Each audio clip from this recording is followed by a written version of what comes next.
Y yendo a un punto más práctico, una persona que se dedica a enseñar yoga, un profesor de yoga, un instructor de yoga, entonces, entendiendo lo que me estás comentando, tendríamos como una responsabilidad eh, en la propia difusión, en la propia divulgación, de conocer al menos y haber probado y experimentado todo esto, aunque no lo uses en tu día a día, porque cada cual él escoge para sí mismo las que necesita y las que mejor, con las que mejor congenia, pero sí que saberlas y conocerlas y haberlas experimentado para poder ofrecerlas y mostrarlas, al menos dar las herramientas a todas las personas con Claro, las que trabajas. o sea, tú cuando ves a tus alumnos ante ti, tú eres consciente de que no son una carcasa física, no son una cáscara física, ¿no? Dentro de esas personas hay sentimientos, hay emociones, hay soledad, hay miedo, hay angustia, hay incertidumbre, hay zozobra. Todo eso está dentro de una persona. Un ser humano no es un cuerpo. Entonces lo que hay es que aportarles no solamente valiosas técnicas somáticas o corporales o psicosomáticas, sino también técnicas, enseñanzas, directrices, instrucciones que les ayuden a prosperar psicológicamente, a sentirse mejor, a mejorar su vida emocional, su vida mental, su vida de relación con las otras personas. Yendo a un punto de vista práctico, es que yo le diría a los profesores de yoga que realmente quieran dar yoga y recuperar la esencia o la quinta esencia del yoga, yo les diría que lo primero que tienen que hacer es darse cuenta de que el yoga no es una técnica física ni nunca lo ha pretendido. Y si leemos la historia del yoga detenidamente, nos damos cuenta de que hasta tiempos muy recientes los yogis no tenían el menor interés por el cuerpo, pero el cuerpo es válido, es un vehículo. Vamos a trabajar con él, ya que lo tenemos, utilicémoslo, pero sin derruir todo lo que es el edificio realmente del yoga. Es que tomamos un pilar del gran edificio del yoga y nos olvidamos totalmente de los otros. A efectos prácticos, primero, leer los textos básicos de yoga, pero no solo los yógicos orientales o indios, no, los mejores autores de yoga son occidentales.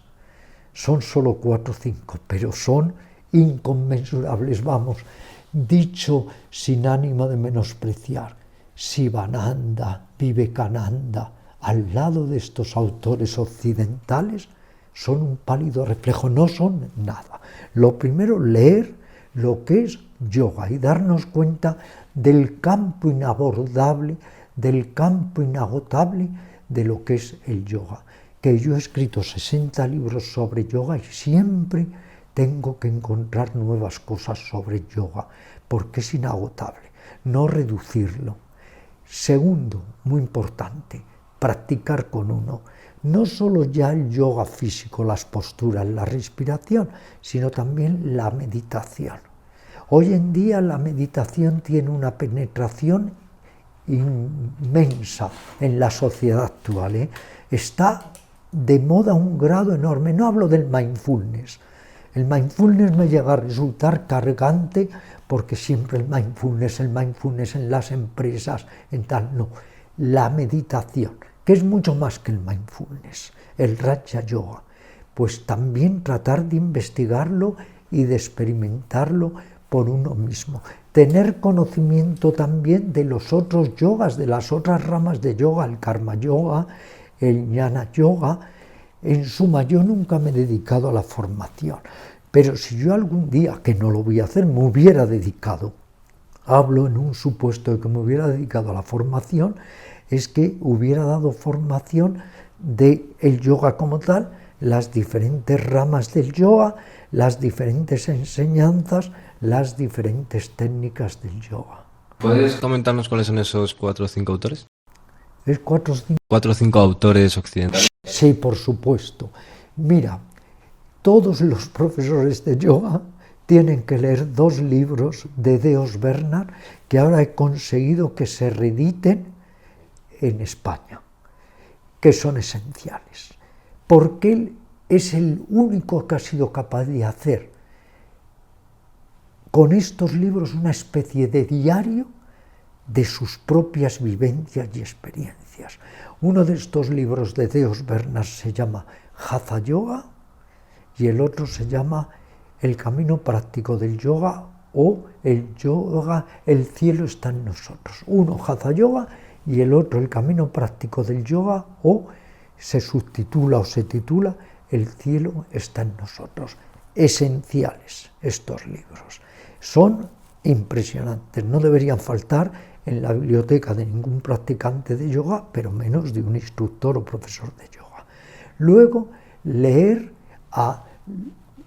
al más grande, complicadísimo, pero es que claro, eso es un profesor de yoga, no tiene por qué decir me quedo en la apariencia del yoga, en lo fácil, en lo sencillo, no, leerlo con gran trabajo.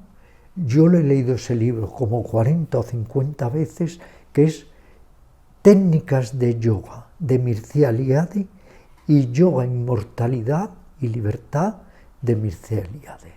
Estos libros son esenciales. Se pueden luego añadir las obras de Arthur Avalon y de Evans Wentz, todos grandes investigadores, que como te digo, los libros indios al lado de estos son absolutamente nada. Y luego te voy a comentar algo que creo que es importante que lo tengamos en cuenta. A lo largo de años entrevisté también a un catedrático de Tantra de la Universidad de Nápoles, iba a Roma, le entrevistaba, llamado Pio Filippani Ronconi.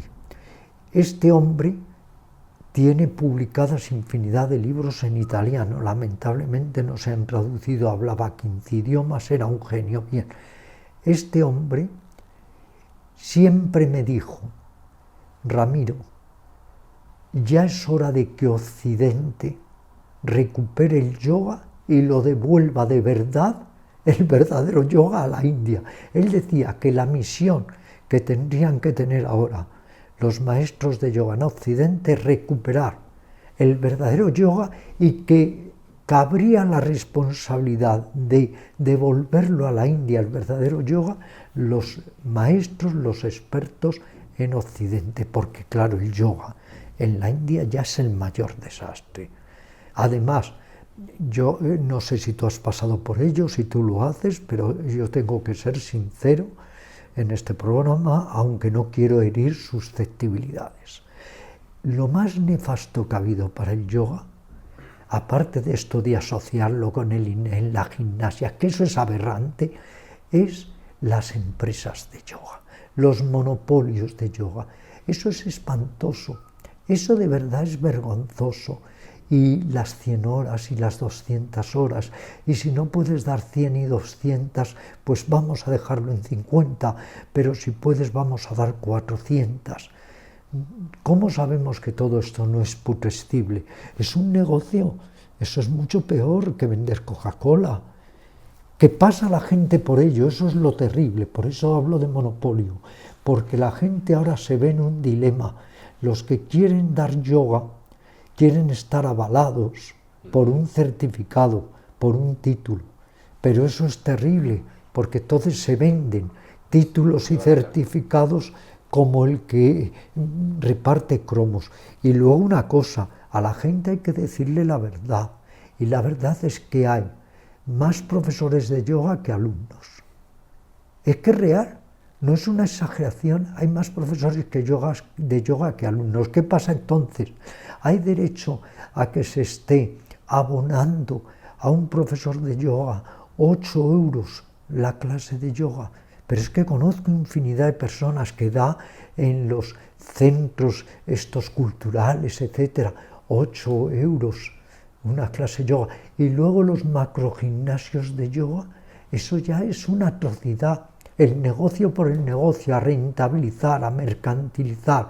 Venga a abrir en todas las ciudades estos macrogimnasios de yoga, que en realidad no son yoga, es una especie de gimnasia yoga extraña. Claro, es que están pasando cosas que después de unos años Si el occidental recapacita, se dará cuenta que ha sido terrible. Vamos, el gran circo de circos se está celebrando del yoga siempre en Rishikesh. Conozco... Es como si fuese un restaurante. Vamos, es que eso es vergonzoso. Por eso cuando me ha llamado la Embajada de la India varias veces para todo esto últimamente, ahora se acuerdan de mí mucho y me llaman. Cuando he tenido anteriormente graves problemas con ellos, porque con la Embajada de la India he tenido 3 fases. Una primera fase de noviazgo y diamantes maravilloso, que me invitaron, incluso fui 5 veces a la India como huésped de ellos para investigar.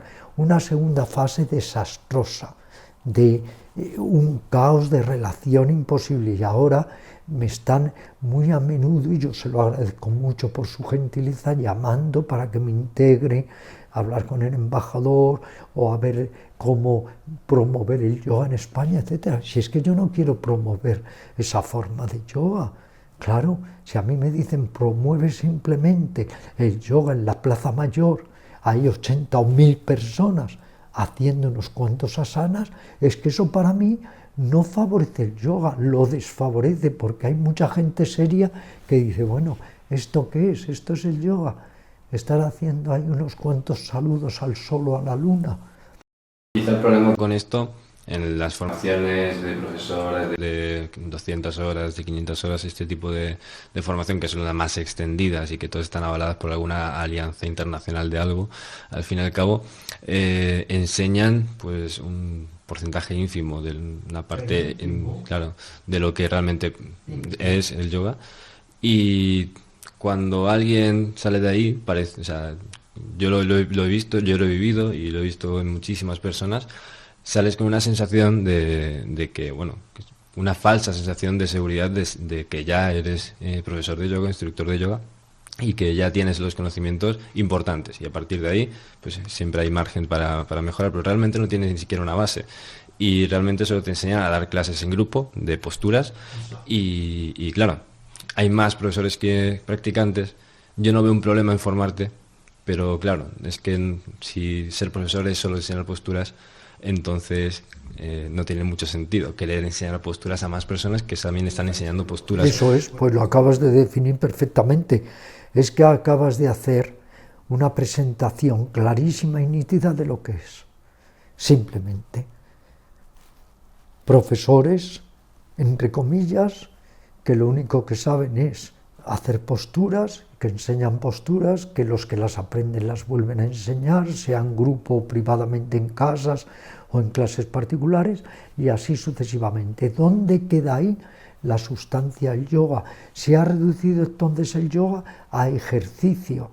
Va el profesor de yoga a una casa y enseña unas cuantas posturas. Pero ¿qué diferencia hay entre llegar a una casa y enseñarle a una persona un poco de gimnasia sueca o de calistenia? Es que claro, eso es el reduccionismo fatal que ha padecido el yoga y que va a ser difícil a veces sacarle de esa especie de resaca poderosísima en el que tanto orientales como occidentales han sumergido el yoga, pero siempre por una visión totalmente deformada, y es creer que el yoga solo es para endurecer la musculatura, para estirarte. Es que eso no es yoga.